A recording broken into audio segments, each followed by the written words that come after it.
Welcome to Too Many Lawyers. We are back. Connor and I had a bit of a hiatus, but we have returned. And for this first episode back, we couldn't agree on the two or three topics to discuss. Shocker. And as a result, we ended up talking about maybe a dozen topics. Now, it gets a little disjointed, but the reason I think is that adult beverages were involved. Because it's a little disjointed, I've laid down a roadmap that'll pop up during the course of the show. I hope you like it. If you don't, blame the adult beverages. And if you want to watch the show, just go to YouTube, type in at Too Many Lawyers Podcast. Welcome to Too Many Lawyers. I'm Royal Oaks. And I'm Connor Oaks. If you haven't seen us for the last few months, Connor, what's our excuse? I was on remote assignment in Greenland, defending the homeland. Are you the one that caused all this kerfuffle over Yes. Greenland? Yes, exactly. You know, next week's episode, Connor, will involve polygraphs attached to vital organs of the participants of the show, and electrical shocks are going to be involved in case of prevarication. So That sounds unhealthy, but we are being unhealthy already today and imbibing some adult beverages. Oh, that's exactly right. Happy Friday. It's Friday at 5 o'clock somewhere. And what do you know? Exactly. It's Friday, 5 o'clock for us. Yeah. So, Yeah. It's more cheers. relaxed, more chill version of the Royal Oak Show with the guest show Connor. got too hot. So It got now real hot. we're going the chill route. A lot of these viewers are your viewers and followers, right? Your viewers and followers of over the 40 plus years that you have been an American legal commentator on TV Yeah, it and is radio. funny. I started when I was about 7, and they called me the Doogie Howser of legal analysts. Right. I said, "Oh, please," Right. but you know, Right. I didn't ask them to stop. For decades, you were a litigator. You got up in front of juries. And I currently am also a litigator. Like father, like son, I get up in front of the jury and I say, ladies and gentlemen, gentle people of the jury. Do lawyers really say gentle people? Oh, yeah. In front of Oh, other you got to say members? gentle people of the jury. It's 2026, baby. So you get up Okay. in front of the jury and you say, gentle people of the jury. Thank you so much for your time. I know you don't already Aren't agree the with Ron me. Swansons on the jury going to vote against you? There's a risk. It's a risk. You gotta look everybody in the eye and make a decision. There's a risk that only 4% of the audience knows who I mean when I say Ron Swanson. Oh, you kidding me? Everybody loves Parks and Rec. Oh, it's the best show. Everybody loves it. Yeah. Oh, no way. 8% at least. But It's like when Dennis Miller used to have a joke involving Fred Ziffel and his pig named Arnold from Green Acres, the show in the mid-'60s. I loved the joke, but as the decades went by, I went, this is not fair. Dennis can't tell this indefinitely. It's just a shame. People don't have the background to appreciate it. Doug McIntyre used to be very nice to bring me on as a legal analyst when he was the morning host at KBC Radio in Los Angeles. Doug had been a writer on the TV show WKRP in Cincinnati. And there was a hunky guy named Gary Sandy, who was a young Burt Reynolds type who always wore super tight jeans. I'm talking with Doug, and I want to say to him something was really close, a close election. I said, that election was tighter than Gary Sandy's jeans. Now, I said that knowing full well that Doug would chuckle to himself, you didn't Right. give it up. of course. Because he was the writer on the show. Yeah. But virtually nobody else, I mean, easily 99% plus Right. of the population had no idea. Now, why would I do that? Why would I? Well, the fact is, I knew we would have a little chuckle because I would say something like, well, I just did that joke for you, Right. and so on. But still, it's always a risk, and it's a shame because, for example, you can't get away with jokes about, the medieval times or the high Renaissance.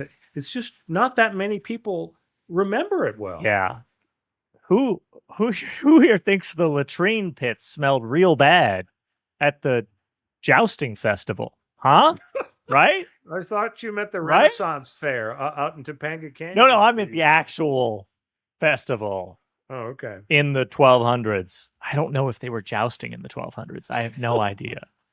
That could have been Columbus. That could have been jousting. That could have been Stone Age. Honestly, my history's not my strong suit. Well, my recollection is that the Renaissance Fair in the late 60s was an extremely stoned age.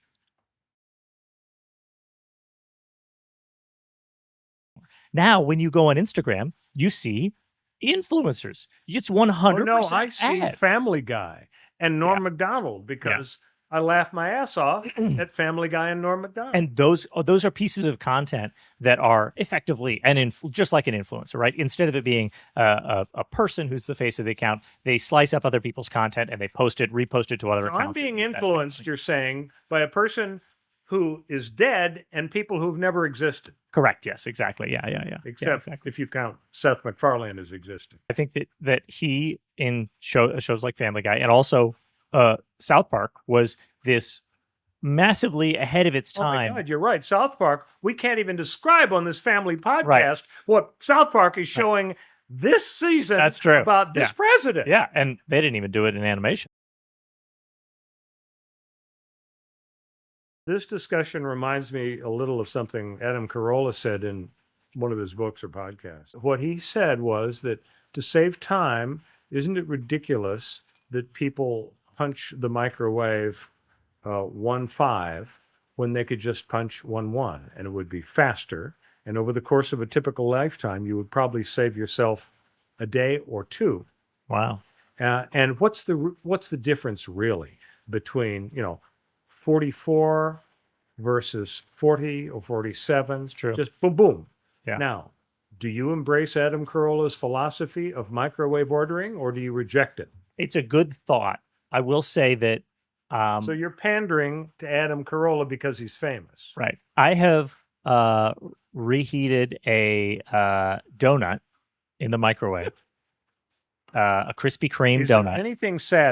Is there anything sadder than the words, I have reheated a donut in the microwave? I'm racking my brain, a Krispy and Kreme. I'm coming up with nothing. I'll say this, a Krispy Kreme donut. And I'm taking into account everything that happened in the world in the 20th century. Right, sure. And there's still nothing sadder than what you just said. Yeah. If you heat a Krispy Kreme donut in the microwave. Now we're narrowing it to a particular brand? Oh, yeah, for sure. What is this product placement? Did you get a check from the Krispy Kreme people? I wish Krispy, reach out, baby. We will sponsor the show in a heartbeat. Absolutely. Get in here. We want your money. This is episode 1 of the Krispy Kreme cast, and we are doing it. Look, if you reheat that thing for 6 seconds, it will be the most delicious Krispy Kreme donut, as though it's hot and fresh off the conveyor belt, the most delicious thing in the universe. If you heat it for 9 seconds, it will be liquid magma, molten, burn your face off. So yeah, Adam, it matters, okay? 1 second in the microwave is the difference between life and death when it comes to a Krispy Kreme. Now comes my joke. Bill and Hillary Clinton are risking criminal contempt if they refuse to honor a congressional subpoena. If the former president is convicted, he may raise a cruel and unusual punishment argument if the couple is ordered to share a cell. Yeah, So she here wasn't in comes the the responses on Instagram to the joke. Right. This is from a former radio producer. I never really worked with him, but I kind of knew about him. He said, a sad joke coming from the GOP constantly ignored subpoenas. This is Nazi America. Now, that seemed a little harsh. Do you think that was a little bit over the top, Connor? I mean, I would not describe your joke as Nazi affiliated in any way. No, okay, good. Yeah. Now, here's the next one. I'm even going to give his name because he's a public person and he probably appreciates the publicity. His name is Garrison West, and he's a disc jockey from Madison, Wisconsin. Oh. And his comment in response to my joke about Hillary and Bill Clinton was, quote, "You're a horrible person. Whoa. No talent. Piggy." Now, I'm very confident that Garrison West has no idea whether I'm anorexic or more like Fatty Arbuckle. Connor, you remember Fatty Arbuckle, don't you? Right. Of course, famous pool player. It's logical to confuse Minnesota Fats with Fatty Arbuckle, but given what ruined Fatty Arbuckle's career, Fats would not be happy with the comparison. But yeah, the picky comment, of course, is a reference to a comment that Trump made about a female reporter. Oh, I didn't even think about that. So because Trump called a female reporter who apparently was not overweight Piggy. Yeah. That's where this guy got the idea to call me Piggy? Right. He's saying What you kind are of mind jumps from the Trump reporter thing to Royal making a dopey joke about Hillary? Somebody who reads that and says, "Oh, Family podcast. if you're making a joke at the expense of a female Democratic politician, you must be a Trumper. There's no other explanation." And of course, you were not a Trumper, but that does not matter to him, right? There's no way in his mind to think you. With that, is that really is it a meme? If you make a joke about a female Democrat politician, ergo you equals Trumper? Is that really a thing? This guy somehow got your content. The way that happens is what they call they say that your content escaped containment, right? Like it's a disease, right? Because my tweet is a jailbird, a fugitive, like Richard Kimball. Yeah, it made it out of this sphere of listeners and viewers who know who you are already, and it escaped into the wider world of I'm popular enough that I get into other people's Instagram feeds. It escaped. Why would it generate mental patient responses?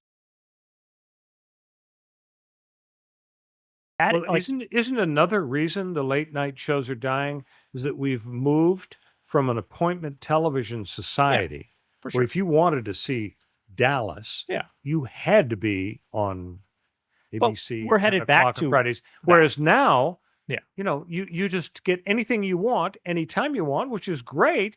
But for the late night shows, they're still part of the dinosaur era, right? Yeah. They're 11:30 p.m. Yeah. Sure, you can listen to see the highlights the next morning. Yeah. But isn't that kind of the reason the shows are going away? I think there are many reasons. That's one of them. And the other is access to celebrities. Social media now offers, if I want to go see Nick Cage's Twitter feed or whatever, or his Instagram page, and watch YouTube clips of him, Instagram, whatever, I can go 24/7, 365. I'm not ready to go watch Greg Gutfeld make the least funny jokes of all time and laugh along at them, probably because I'm extremely inebriated or something. And then in the middle of it, he says, "Oh, Joe Biden's really old, right?" And I personally will never accept that Joe Biden is old as hell. In the middle of it, he says, "Joe Biden's really old, comma, right, question mark?" Yeah, and is that like a joke? That's an antithesis of my being. I will never admit that Joe Biden is old. He is my president and will be my president forever. And you won't admit Kamala Harris is hot? He's Benjamin Buttoning, okay? He's getting younger every day. So, yeah, the danger is there. That's Jennifer Aniston's problem with Brad Pitt. He was getting younger every day. There's another Sorry, limitation. Connor. I was away getting a refill. Could you recap for me what you said in the last 60 literally seconds? all I said? Boil it down to maybe 8 to 10? Yeah, literally all I said was radio is neat, but you need a tower. So then... Why did you take a minute to say that? I'll fill the hour, right? I'll fill the space. We're over an hour. So like you have these media revolutions, and with each one of these media revolutions, the written word, the printing press, the newspapers, radio. So you're talking about television. both Gutenberg and William Randolph Hearst. What are you talking about messing it up? It was the printing press was an amazingly wonderful development. Oh, that absolutely. Allowed people all over the planet to share ideas. And it ultimately... What am I missing? It ultimately had great outcomes. But it were a lot of people writing a lot of pamphlets with a lot of bad stuff in it. And fortunately... name 3. I wasn't there. Luther had his 193 theses. 95 theses, yeah. I almost said... What kind of Protestant are you? That would be a sacrilegious comment. It would. To refer to 95 theses. Yeah, it would. Back in the day, internet pages had an end. At the bottom of the page, as you scrolled down, then you clicked next page and went to the next page. Now, in about 2007 or 10 or whatever it was, Facebook decided, we used to just show you like the updates from your friends. So the flow of information, the autoplay, the automatic repeat, it goes on endlessly. The scroll goes on forever. There is no end, and our human Why brains. is that? Why is that a bad thing? When I want to see Norm Macdonald and Family Guy, Yeah. I want to see them over and over until I'm Absolutely. tired. And when I'm tired, I turn it off.